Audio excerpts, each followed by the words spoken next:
Jason Silver is a multi-time founder of Kids and a multi-time founder of companies. He gets his biggest thrills from helping modern employees and their teams unlock a better way to work. He was an early employee at Airbnb and started in the AI business years ago before everybody was talking about it. He is a speaker and a coach. He helps busy people solve their hardest workplace challenges. His newest book is Your Grass is Greener. Welcome to the show, Jason. Thanks a ton, George. Great to be here. Yeah, excited to have you on. Tell us a little about your personal lives, more about your work, and why you do what you do. Yeah, you covered lots of it. I think the whole why you do what you do thing is a great question. One I spent a lot of time thinking about of late. I'm a type A. I think I would describe myself. I know I would describe myself as a type A. I know there are lots of people like that out there. I love to achieve things. That's been true of me for a pretty long time. But I feel like previously or in general, there's this common misconception, the whole like you can't have your cake and eat it too mentality, meaning you can't enjoy yourself and be a high achiever at the same time. You got to give up on one of those two things. If you're going to achieve a lot of stuff, then you're going to go through pain and it's going to suck and you'll enjoy it when you get there. Or vice versa, you can enjoy it more now, but like then you have to reduce your ambition. And that equation never really worked for me. And so I've become really, really passionate about showing people who care about being productive and accomplishing really great things that not only like can you accomplish those things and enjoy it along the way, but you will accomplish more when you enjoy it along the way. Like it's actually the fuel for more accomplishment, not like some fluffy thing like I'm going to go sit, in a mountain and meditate and like not get anything in quotations done, but I might enjoy myself a lot. Like it is the fuel, not the fluff. And I'm super passionate about this message and getting it out there because I just feel like it's missing from a lot of conversations these days. I definitely agree. I want to dig into all that. How many kids do you have, Jason? I got two, 7 and 4, both boys. They Okay. are the best because they never stop moving. They are frenetic. I too have 7 4-year-old boys, so Okay, we're comparing notes. I can vouch on that deal. I think it's very clever. Multi-time founder of children. I've never heard it put that way. So good work. Where did you come up with that? Yeah, I don't know. I think people kind of you have to write a bio for these things. I go Ah, to write a book, which is a thing I wasn't expecting that I was going to do. And we need a bio. Bios are usually boring. Here's a bunch of stuff. And I was thinking, my family is very important to me. All you ever hear about is I've accomplished this and done that. It just was kind of, yeah, I founded a bunch of companies. That's important to me. And like the founding of humans is much harder and much more important than I wanted to get that up front somehow. no, I think it's awesome, and I appreciate cleverness, and that it certainly is. All right, so I appreciate why can't we have our cake and eat it too? Why can't I be a super high achiever and enjoy the process and not feel like I'm sacrificing everything else in service of that achievement? And that's your experience. You see that across the board, and or what are the problems with modern work and the modern worker?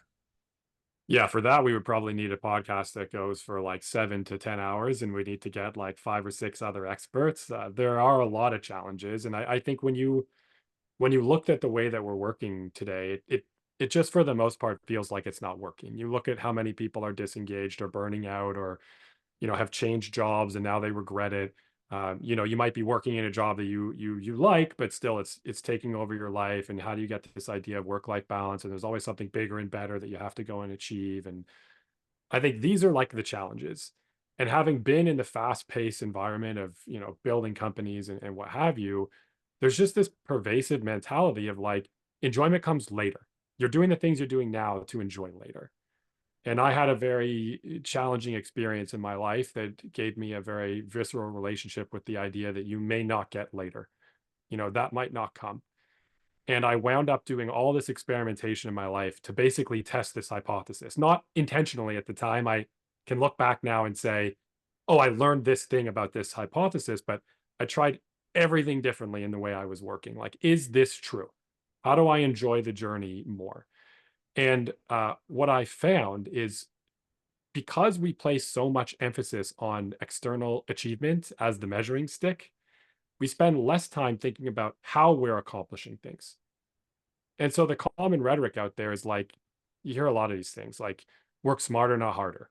I don't know what that means. I'm not trying to work dumb. It's not on purpose. I'm not like, hey, I'm going to do this job I have to do today in the dumbest possible way I can. That's not great. And then you read like, oh, find a job that you love and you'll never work a day in your life. Cool. Go find me that person. Like, of course I want that job. But how do I go and get it? And now I've become really pushing for this idea that like you don't get a dream job, you practice it. But nobody teaches you how to practice, right? Telling someone to work smarter, not harder is a borderline offensive thing to tell them because you're effectively saying, hey, dummy, stop doing this the dumb way, do it smarter. Like, if I knew how, I would. And the more time I spent here, the more I started to realize we kind of confuse two words, enjoyment and fun, right? And I've kind of been learning that like they're not the same. Fun is always enjoyable. Enjoyment is not always fun. Hmm. And so I'm not saying every aspect of your job at all moments is going to be fun. That's why we have the word work and we have the word fun. They're different. But if I'm like, let's say running, and I'm at the end of finishing a marathon, which I've never done, but I imagine it would feel great, probably the last couple miles aren't fun. But that doesn't mean that you don't enjoy the running that you do. When I think about some of the most enjoyable work experiences, it's not like sitting and having lunch with George. It's like that time George and I had this crazy challenging problem and we went on lockdown mode for 2 weeks, worked like crazy, figured it out, launched the solution, and felt great coming out the other end. Super enjoyable, maybe not fun in the moment. So how do you enjoy the process of work more, since it's the single biggest activity that we spend our time on? So you're not waiting to enjoy it later. You can actually do something now. I love everything about that. Enjoyment and fun. Those are similar but extremely different things. You did a great job of explaining it. I need to ask, what was the bad experience that you had? Yeah, so I was building an AI company. We had raised a lot of money. We were hiring people like crazy. It was competitive, even though you weren't kind of hearing about it as much. This was before OpenAI and yada yada yada. I had my first kid, young. You know this, young kids, challenging, trying to deal with a startup at the same time, hard. And I got a phone call one day. It was from my sister. My parents were away on vacation. Geez, but tough still to talk about it. But she went in for a regular checkup, completely blindsided. Doctor said, you got to go to the ER. I think you need to get some scans.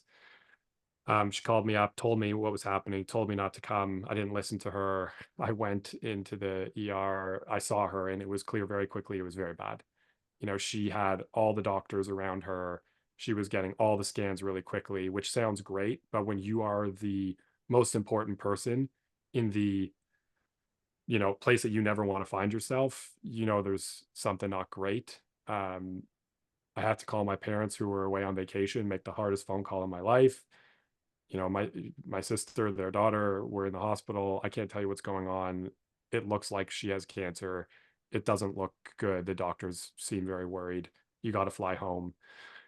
And 9 months later, she passed away.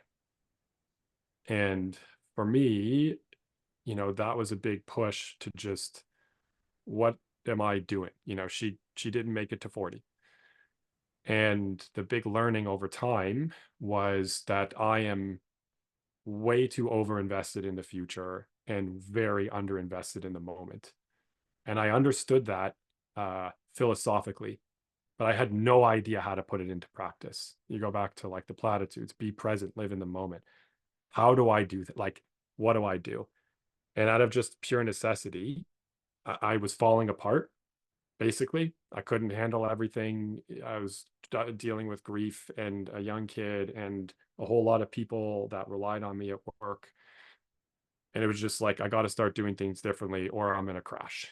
And so I just went full Tim Ferriss at work. Let me tinker with every assumption. I'm going to work 7 days, 6 days, 3 days, mornings, evenings. I'm going to try polyphasic sleep, productivity hacks, more goals, no goals, only goals, like every possible thing. And over time, I started to slowly piece together a playbook of these things, really are helping me feel better. And I'm standing here today in a spot where for a lot of years I had a lot of guilt.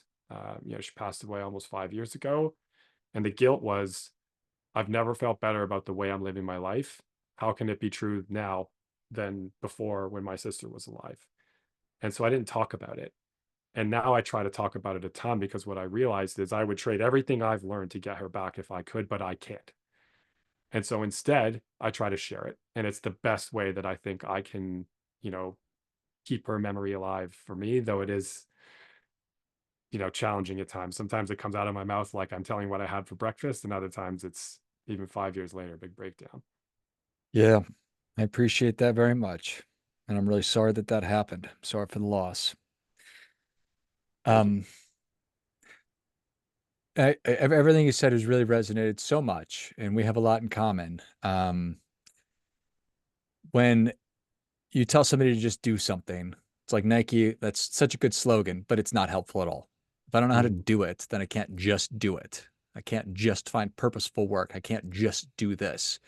And that horrible experience catalyzed you to go into the lab, for lack of a better term, and try all these different things and experiment and try to figure it out what's going to work. And in service of that and doing that, you've now created this, written this book as a how-to, a step-by-step to help people to get that experience faster or really whenever they're ready. If you could share one thing from the book, we don't have that much time. What's a big takeaway that you said, you know what, people could leave this conversation that I'm having with George with one thing? What would that be? Yeah, I think it's I was hoping that one thing would be I'll just read the whole book to your audience right now. That'd be real enjoyable. And uh Page but one. yeah, that's right. Yeah. Um but I think it would be that honestly the idea is just like you're good. And by that I mean I'm sure there are some challenges, but we're constantly fed this rhetoric of like, you have to become a deep expert or do some amount of huge professional development or find some new amazing job in order for things to get better. And I think that that is untrue. I've seen that that is untrue. I'm proof that it's untrue. I work with tons of people about it. And that's why the book's called Your Grass is Greener. Like the whole focus of the book is about taking the skills you already have in the job that you already have and deploying them in a different way so that you enjoy it more, it spills over into the rest of your life, it improves your work, and et cetera, et cetera. And I think the reason why this is so challenging for us is again because of the like, just do it. Like, I don't know how. I can hear you say that that's great, and people, I can picture them sitting listening to this and nodding their heads and saying, "Great," like you might be full of it. I don't know that I can do this. And the big mentality shift, and we can get into like a specific tactic so folks can walk away with the thing if you're interested, is stop thinking about what work you do and instead start thinking about how you do whatever work it is that you need to do.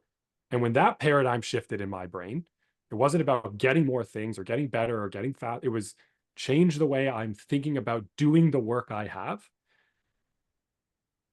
In retrospect, those are the tactics that really, from my lab time, my experimentation period, those are the things that really, were tried and tested true.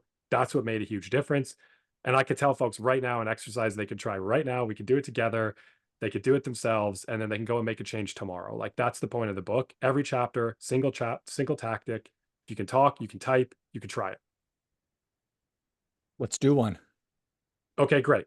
So I'm going to tell you the most obvious thing you've ever heard in your life, and then I'm going to tell you how you can do something about it. If you want to enjoy your job more, do more things at work that you enjoy. Hmm. Right? I'm not Einstein. It's obvious, right? It's simple. But then you start thinking, well, okay, that's true. Like, well, why am I not doing that? Okay, so the premise here is imagine there's a job that has to be done.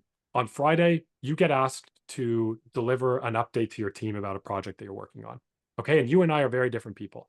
You really like data analysis, and I love giving presentations.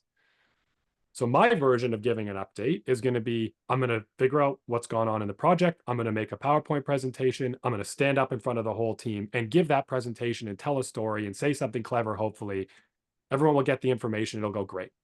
Your version is going to be to get an Excel spreadsheet, go through all the data, write up a report, send it to the team, and ask them to come to the meeting with any questions about the data that you sent, because you really like data analysis.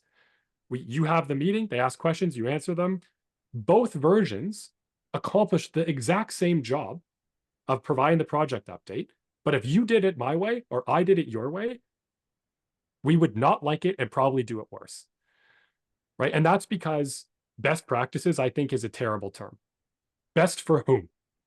And so what we need to do is we need to figure out our own best practices. And here's the problem. We don't really know ourselves. And so here's the exercise. Okay, we don't have to do it now, but you can imagine how it would go. You're going to take out a piece of paper. On the left side of the piece of paper, you're going to write a list. And I'll start a timer. You're going to get like 2 minutes, right? For folks that are listening at home, you can redo it. 1, 2, 3, go. You're going to write down a list of all the things your smartphone is great at. I love this app and that app. It's a calculator. The browser's awesome. I can use it in my car to tell me where to go. Yada, yada, yada, yada. Everything that you think your phone is great at. And we use these things all day long, so we have a good sense of what it's great at. The timer's going to ding. You're still going to be writing, but you'll stop when the timer dings. Restart the timer. On the right side of the page, write down everything that you are great at. And if you are like 95% of people that I've done this test with, and I've done it tons and tons and tons of times, one of two things will happen. Option one, the list of what your phone is great at will be substantially longer than the list of what you're great at. Option two, you won't even, you'll stop before the end of the 2 minutes when you're thinking about what you're really great at. And so why does this matter? We know more about what our phones are great at than what we are great at. And if you don't know what you're great at, then you don't know how to spend more time working on the things that you're great at. And if you don't spend more time working on the things that you're already great at, you're probably not going to enjoy it as much, and you're not going to get, have as much impact. Okay. And so then what I ask people to do is take the same exercise, piece of paper, open up your calendar, start by on the left side of the paper. You're going to write all the things you enjoy doing at work. Brainstorming meetings. I like doing data analysis. I like this. I like that. Write that down. Then open up your calendar and look at last week and write down a bullet list of the things that you did, the activities that you did last week. And draw a line from the things that you did on the right to the things that you enjoyed on the left. And the most common outcome of this exercise is there are very few lines.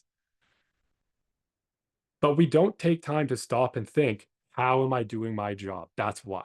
We just assume there's a best practice. There's only one way I can do this. I have a micromanaging boss. I can only go from point A to point B in this one very specific way. And so this will show you how much time you're actually spending doing what you actually enjoy or are really great at. And if your list is short, the tactic I'll give you, or regardless, if you want to enjoy it, your job more, the tactic I'll give you is take one thing, one single activity from the list of things you're great at, and spend 5 minutes doing it tomorrow. And do that for all 5 days of the week, the next week. And the result is you will enjoy that week at work a little bit more than the week before. And if you string together 4 of those weeks, then this month will be more enjoyable than the last month.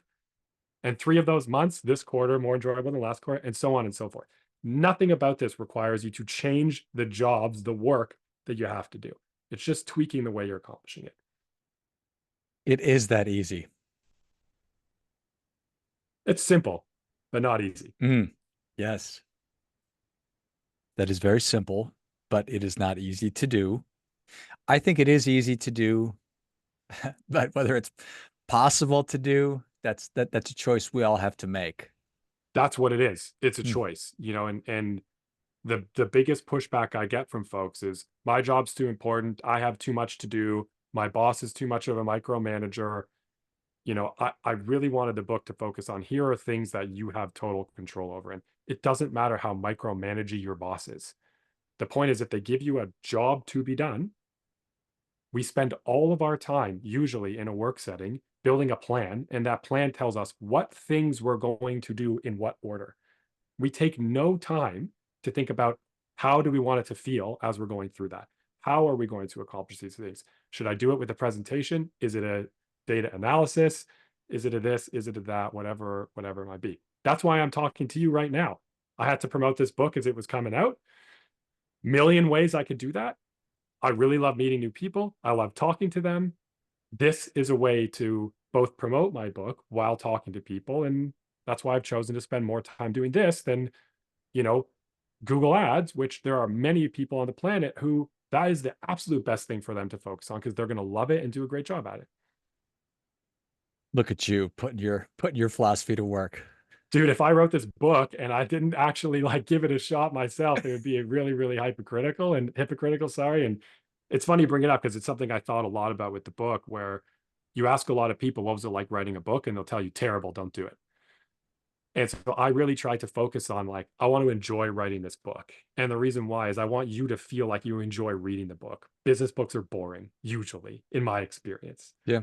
And I really tried hard to think about the reader experience and just like, I want you to laugh when I describe things in a way that you usually wouldn't in a business book. So that, when something's enjoyable, we do better at it. It's right there in the book. Like the book wasn't going to pass snuff for me if it wasn't a really enjoyable read. And I was so lucky I got to work with one of the editors from Atomic Habits on it. Like he helped really, really bring the book into a spot I feel great about. But I I definitely drink my own medicine. Is that the right? Eat my own dog food? I don't, whatever the Drink expression your own is. bathwater.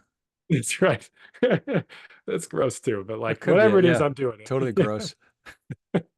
Well, I think it's awesome. I think that there's a million things I want to say about everything that you said because it resonates with me so much, but I don't need to step all over everything because you did a perfect job describing it. So I appreciate it, Jason.